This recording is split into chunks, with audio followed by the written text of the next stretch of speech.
Hey guys, I'm going to show you guys today how to do your valve covers on your EJ. Got some Felpro gaskets. They were recommended to me from various sources just by doing research. They seem to be OEM spec. Anyways, so I'm going to be taking a look at the driver's side.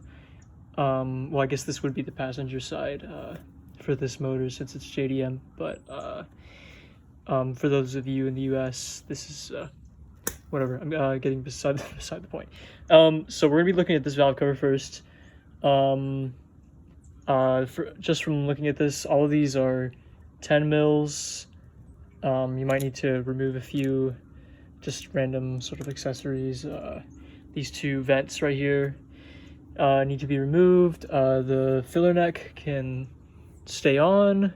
Looks like I'm gonna have to might have to unbolt that here. I will see. Another key note is make sure this is decently clean before you remove it, because you don't want any dirt getting into your engine at all. So before this, I went and I took some compressed air and I just blew it all down. Maybe could have done a better job. There's still, some grime here and there, but you just want to make sure that nothing is falling into the engine, because you're opening this into the engine now. I'm going to be wearing gloves and everything. So I'm going to get this all apart. All these are 10 mils, and I'll get back to you whenever I have this cover off. And then these lines right here. So I'll see you in a second. Quick note, I just got all the bolts out. As you can see here, some of these are different sizes. Just the front three here, 1, 2, 3 are the short ones, and the rest are the same length. Not sure what the hell is going on with this, why that's all rusty. That's really weird. It was in this top hole here, this top screw, top bolt, whatever you want to call it. That was all really rusty. I'm not sure what the hell that is about, but this should be free to come off unless I missed something. There it goes. I'm just gonna sort of carefully let this down. I'm gonna put a little rag underneath to catch any oil that might want to come out. And you can see the seal there coming off. I'm just gonna go ahead and set this down here on the rag.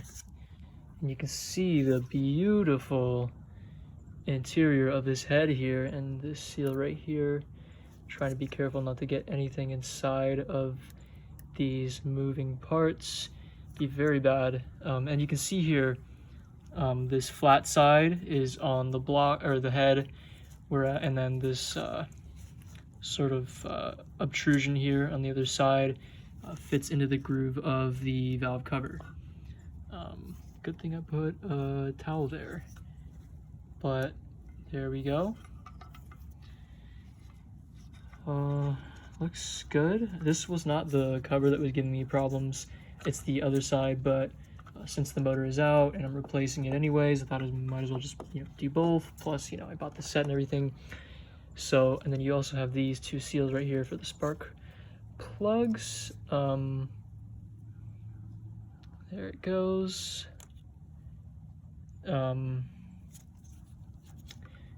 So yeah.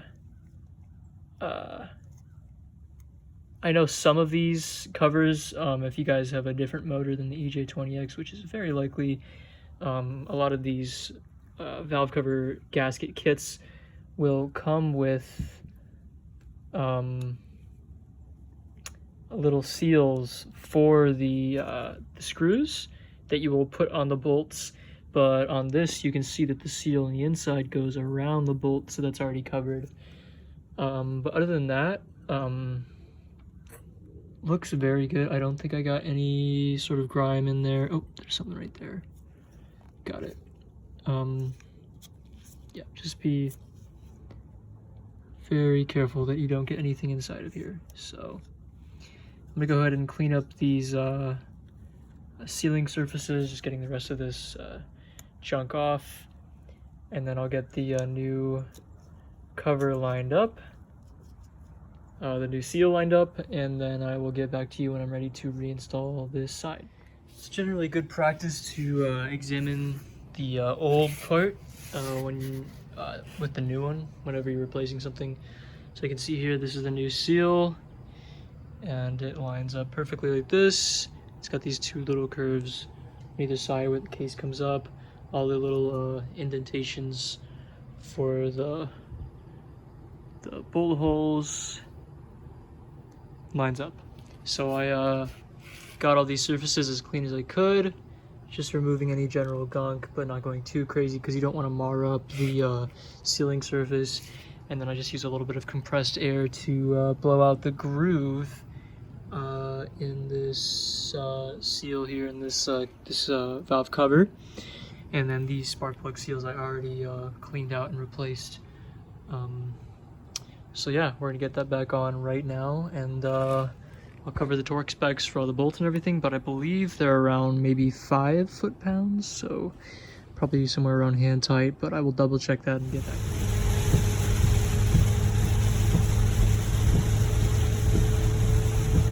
Okay, I am back after a little while.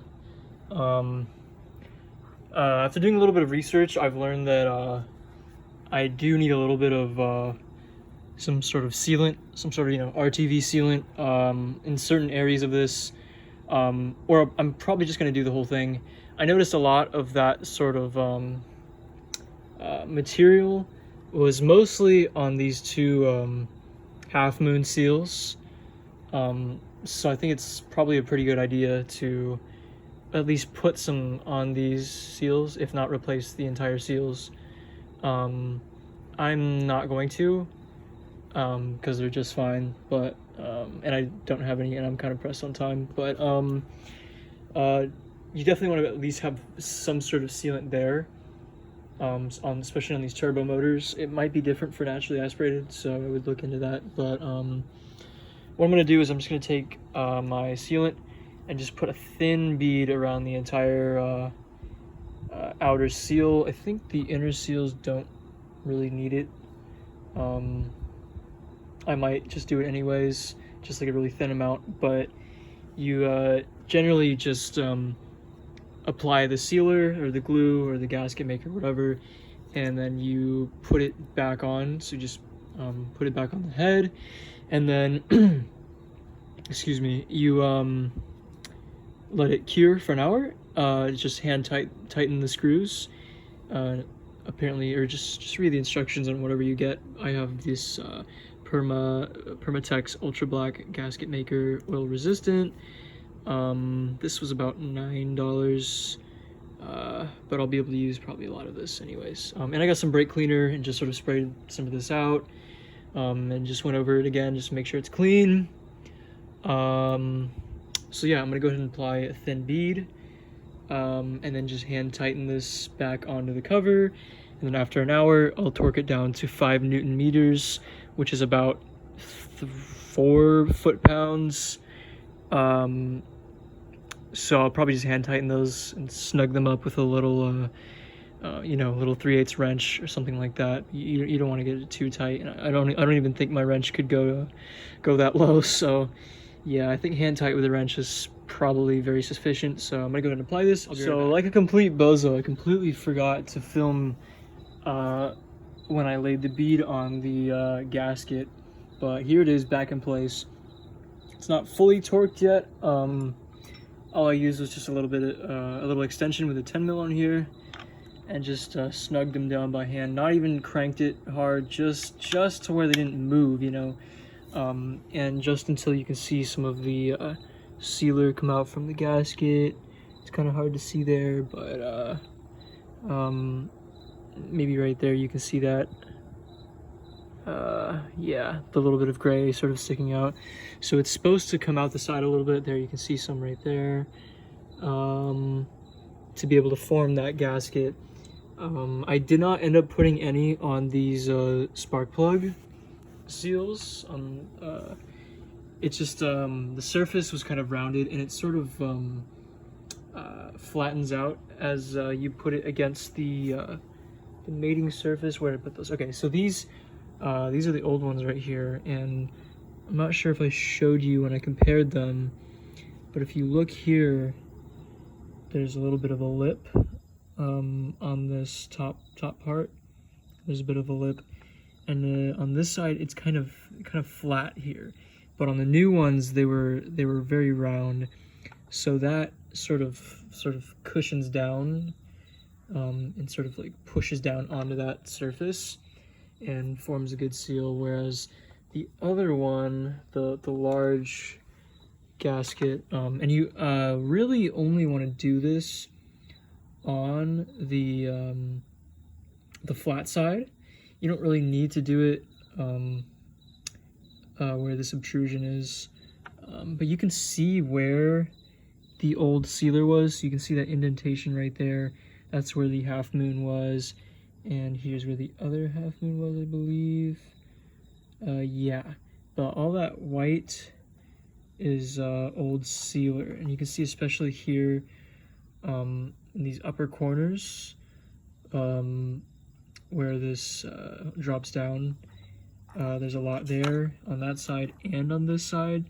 So really, if you don't want to do the whole thing, you can just do the corners and the half moons, I believe. But it's also, you know, why not just seal the whole thing up? But you can see here with that ridge in the middle, it was that was more pronounced on the new seal. So that sort of flattens out to create a seal. But there's two little grooves on either side where that sealant is going to go into and form even another gasket.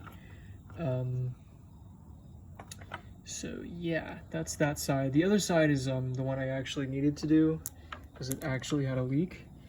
But I thought, you know, might as well do both while I'm here with the engine out.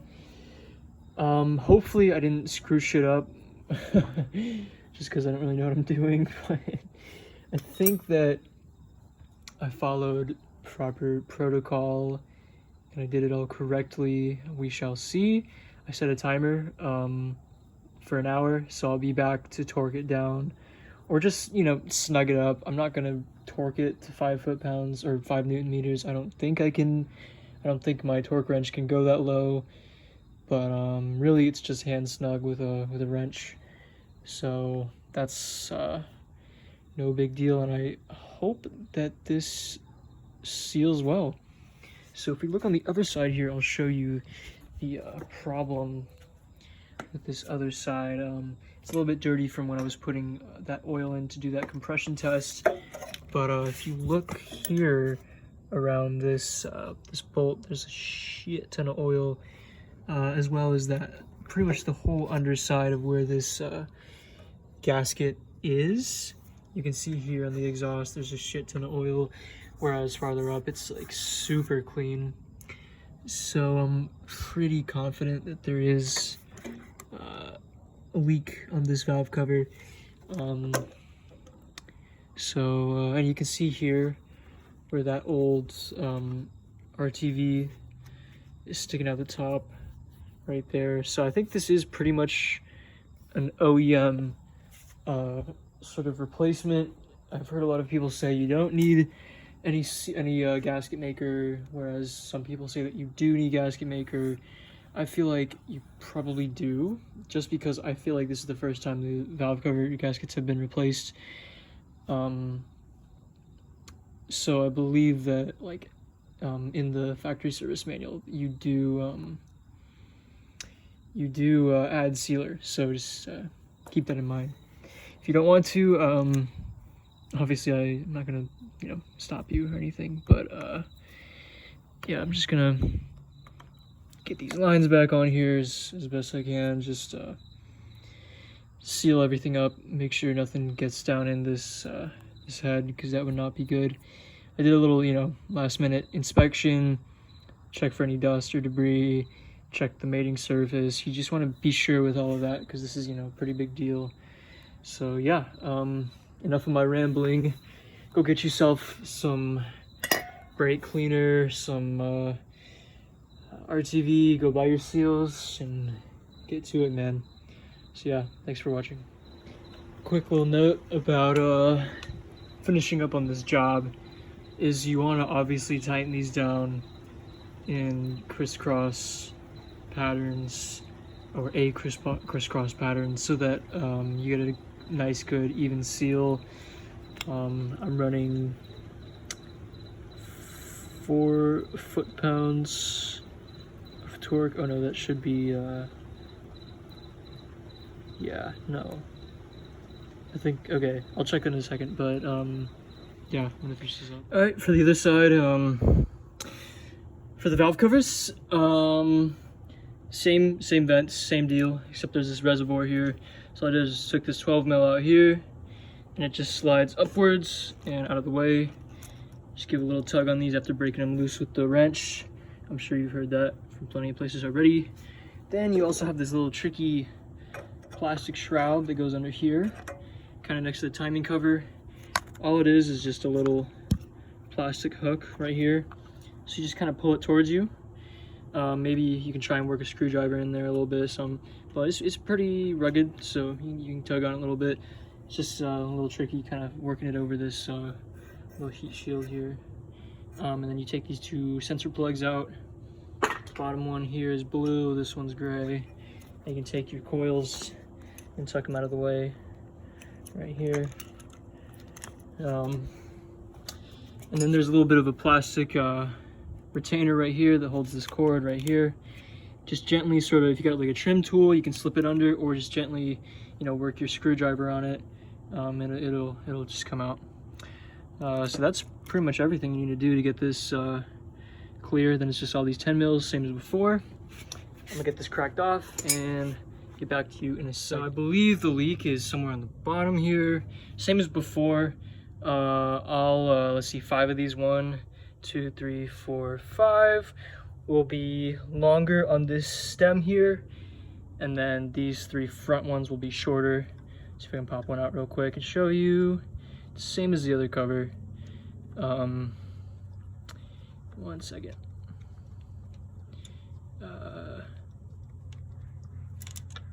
As you can see, shorter, and those go on top. And I'm just gonna, you know, lay it out in order, just how it was. But I wanted to show you this bottom one here. Look at that, caked in oil. So I'm pretty sure we know exactly what is going on here. I expect this one to be just as bad right here. Let me hit it with the drill.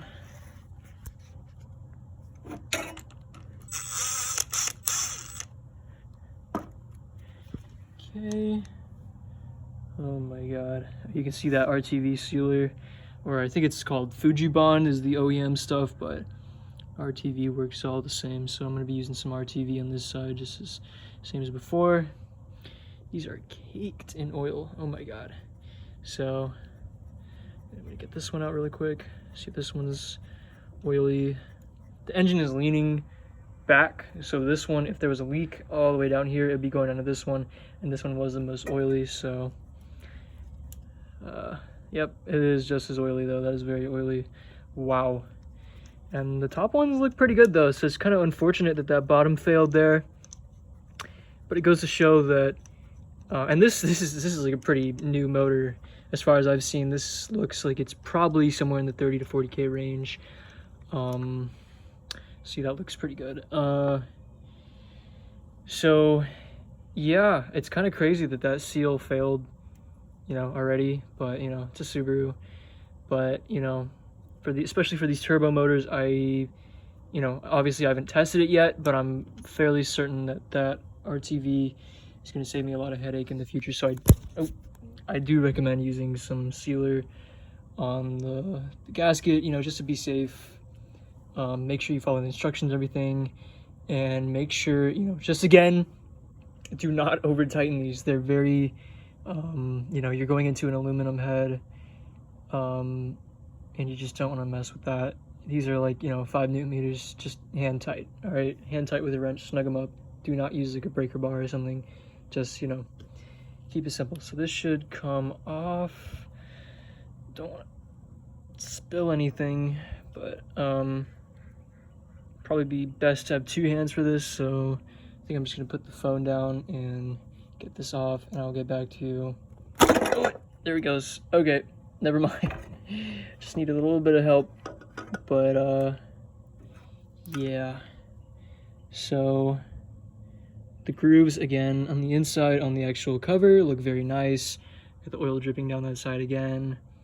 And then it looks like we have RTV in all the same spots. So it's up here in these corners, these two corners, and then back there you can see on those half moons, those black semicircles right there, those have all been covered in RTV. And then these top corners, you can see it seeping on the inside. I'll be able to peel that off. Matter of fact, I'll do that right now. And I'll show you where all this is. So there it goes.